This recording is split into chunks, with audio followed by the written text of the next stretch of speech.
양소영 변호사의 상담소 양담소를 찾아주신 여러분 환영합니다. 양소영입니다.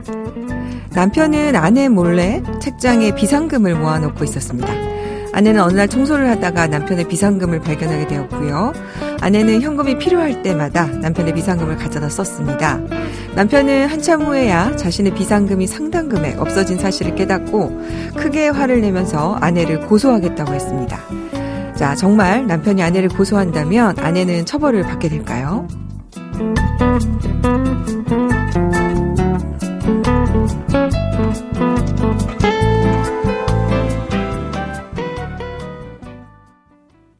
법무법인 승인 양소영 변호사입니다. 네, 비상금을 왜 그렇게 쉽게 찾을 수 있는 곳에 뒀을까요? 자, 다른 사람이 모아둔 현금을 몰래 가져다 쓴 행위, 이제 형법상 절도죄가 성립합니다. 그래서 이제 아내 행위는 일단 범죄가 성립하긴 하는데요. 이런 규정이 있습니다. 강도와 손괴죄를 제외한 재산 관련 범죄, 그러니까 절도도 거기에 들어가는 겁니다. 절도 사기. 이런 경우에는 직계 혈족이나 배우자, 동거 친족, 동거 가족, 또는 그 배우자 간에 일어난 죄라면 처벌이 면제됩니다. 그러니까 범죄는 성립하는데 처벌은 할 수 없다는 거죠. 자, 이렇게 형법상 죄가 친족 간에 벌어진 경우 처벌하지 않는 특례를 친족 상도례라고 합니다. 따라서 남편의 비상금을 몰래 쓴 아내는 절도죄가 성립은 하지만 남편이 고소한다고 해도 처벌이 되지는 않는 거죠. 이와 관련해서 최근에 이제 친족 상도례를 더 확대해야 된다는 주장도 있고 가족 간에도 이게 성립해야 된다는 주장도 있는데요. 약간의 돈 정도를 그렇게 형사적으로 처벌하는 거, 특히 친족 간에는 면해야 되는 거 아니냐라는 것이 그래도 일반인의 도덕 감정이라고 해야 될까요? 거기에 부합할 가능성이 큰 판단이 아닌가 싶기는 합니다. 이제 그런데 이 비상금의 규모가 굉장히 크다. 그래서 신뢰관계를 유지할 수 없을 정도라고 한다면 이혼 사유가 될 수는 있지 않을까 그런 생각은 듭니다.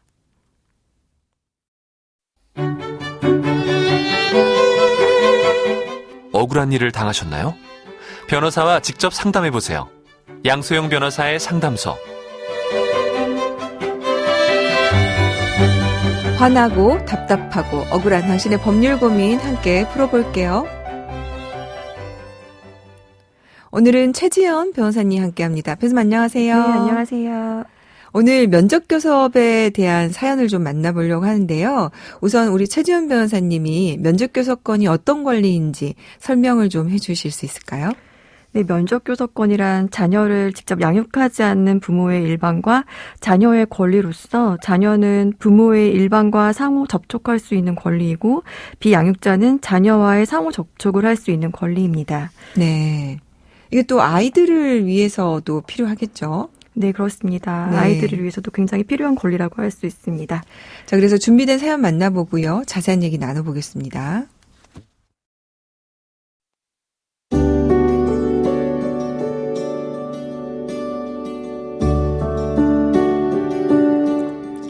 저는 결혼 7년 만에 딸을 낳았습니다. 어렵게 얻은 아이라 남편은 딸에 대한 부성애가 컸고 딸도 아빠를 부쩍 잘 따랐죠. 남편은 개업 의사였는데 평일 하루를 온전히 딸을 위한 시간으로 보내고 싶다며 병원의 의사를 고용했습니다. 그러던 어느 날 남편이 다짜고짜 이혼을 요구하며 가출을 했습니다. 알고 보니 남편이 딸과 시간을 보낸다고 채용한 의사와 바람이 났고 그 사이에서 아이까지 낳은 겁니다. 그 후 저는 5년이 넘는 긴 시간 동안 남편과 이혼 소송을 했고 부정행위로 유책 배우자인 남편의 이혼 청구는 기각되었습니다. 그런데 남편은 이혼 소송을 한 5년 동안 딸을 만나지 않았습니다. 아빠에 대한 애착이 강하게 형성된 딸은 정신과 치료를 받아야 할 정도로 상실감과 우울증으로 힘든 시간을 보냈고요. 지금 남편은 상간녀와 혼외자와 함께 살고 있는데요. 딸의 정서적 안정을 위해 남편이 딸을 만나 주었으면 합니다. 딸아이는 아빠를 만날 수 있을까요?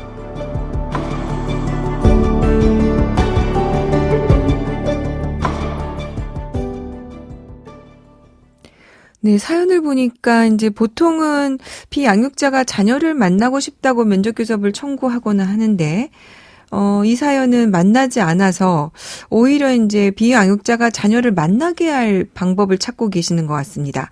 이런 경우가 많습니까?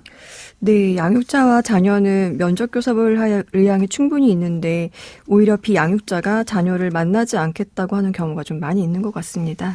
그렇군요.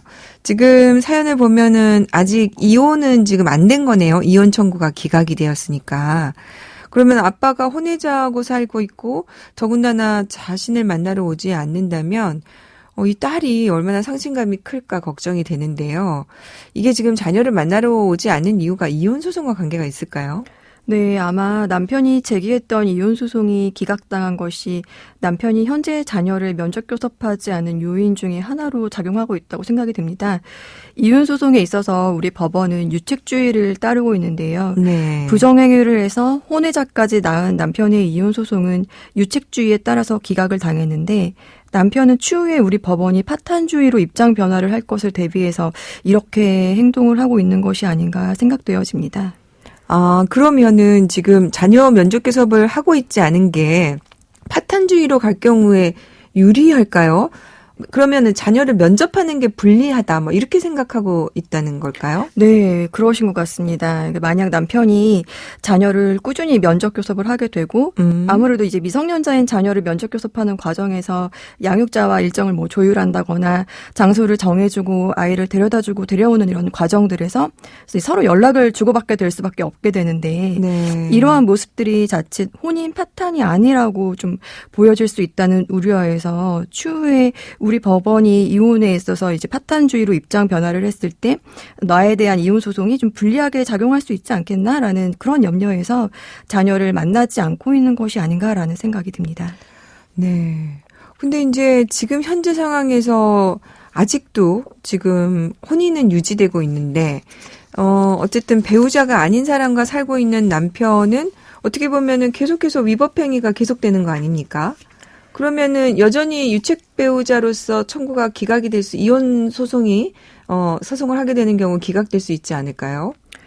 네, 남편이 새롭게 이혼 소송을 제기한다 하더라도 이혼이 받아들여지지 않을 가능성이 매우 높습니다. 그러니까 법원에서는 단순히 별거하고 연락을 두절하고 있다는 것만으로 혼인이 파탄되었다고는 보지 않고 그 별거가 무엇 때문에 시작된 것인지 그 원인을 많이 보시기 때문에 별거의 원인이 남편의 부정행위 때문이고 또 심지어 남편이 부정행위 상대방과 지금 함께 살고 있는 위법행위가 계속 지속되고 있기 때문에 별거를 지속하고 있다는 사정만으로는 이혼되기는 좀 많이 어려울 것 같습니다. 일단 현재는 유책주의니까요, 우리나라가. 네, 맞습니다. 이제 다시 우리가 하려고 했던 얘기로 돌아가 보면 그 자녀 입장에서 부모가 자신을 만나려 하지 않는다. 이게 사실은 정서적으로 굉장히 큰 상처가 될 것 같은데요. 자, 현재 자녀가 비양육자에게 면접교섭을 청구할 수 있습니까? 네, 자녀는 비양육자에게 면접교섭권을 청구할 수 있습니다. 네. 우리 민법 제837조의 이 제1항은 비양육 부모와 자녀가 상호 면접교섭권을 가진다고 규정하고 있습니다. 네. 그래서 원래 위 조항은 비양육자 중에 일방만 면접교섭권을 가진다라고 해서 면접교섭권을 부모의 권리로만 인정하였다가 네. 면접교섭권이 이제 자녀의 권리이기도 하다는 취지에서 2007년에 비양육 부모와 자녀 상호 간의 면접교섭권을 인정하는 내용으로 개정이 되었습니다. 네. 따라서 이렇게 개정된 민법에 따르면 면접교섭권은 비양육 부모의 자녀를 만날 권리이기도 하지만 자녀 또한 비양육 부모를 만날 권리이기도 하므로 이 사례의 경우에는 딸은 아빠에 대해서 면접교섭권을 청구할 수 있다고 할 것입니다. 네. 사실 이 부분에 대해서 모르시는 분들이 굉장히 많을 것 같은데 우리 최재현 변호사님이 방금 안내해 주신 게 도움이 좀 될 것 같습니다. 어쨌든 현행 민법은 그것이 비양육 부모의 권리일 뿐만 아니라 아이도 비양육 부모를 만날 수 있는 권리로 같이 상호 간의 면접교섭을 인정하는 내용으로 개정됐다는 부분 굉장히 중요할 것 같고요. 자, 그러면은 자녀가 이제 면접교섭 심판을 일단은 청구를 하고 인용이 된다고 했을 때 최지현 변호사님, 만약에 남편이 여전히 불이행을 하게 되면 이걸 강제할 수 있는 방법이 있을까요? 재판상으로 이 면접교섭 방법을 정했을 경우에 비양육자가 면접교섭 약속을 위반해서 면접교섭을 하러 오지 않을 경우에 상대방에 대해서 가정법원에 이행명령이라는 것을 신청할 수가 있습니다. 네. 그래서 가정법원에 면접교섭 이행명령을 신청하면 법원에서 이제 면접교섭을 이행하라라는 이런 결정을 내려주시는데요. 그럼에도 불구하고 이것을 불이행했을 경우에는 최대 1,000만 원의 과태료가 나올 수가 있습니다. 네. 저는 사실 이제 이런 부분이 사실은 정서적으로 방임에 해당이 돼서 아동 학대로 볼 수 있어야 하지 않을까 그런 생각이 드는데요. 아직까지 이런 부분에 대해서는 지금 뭐 경찰이나 검찰에서 적극적으로 검토를 안 하는 것 같은데, 이와 관련해서 한번 법적인 판단을 받아봤으면 좋겠다는 생각이 드는군요. 오늘 정말 안타까운 사연이었는데요. 최지연 변호사님 친절한 상담 감사합니다. 네, 감사합니다. 양소영 변호사의 상담소 양담소는 내일 또 문을 엽니다. 끝곡 인순이의 아버지 들려드릴게요. 양소영이었습니다.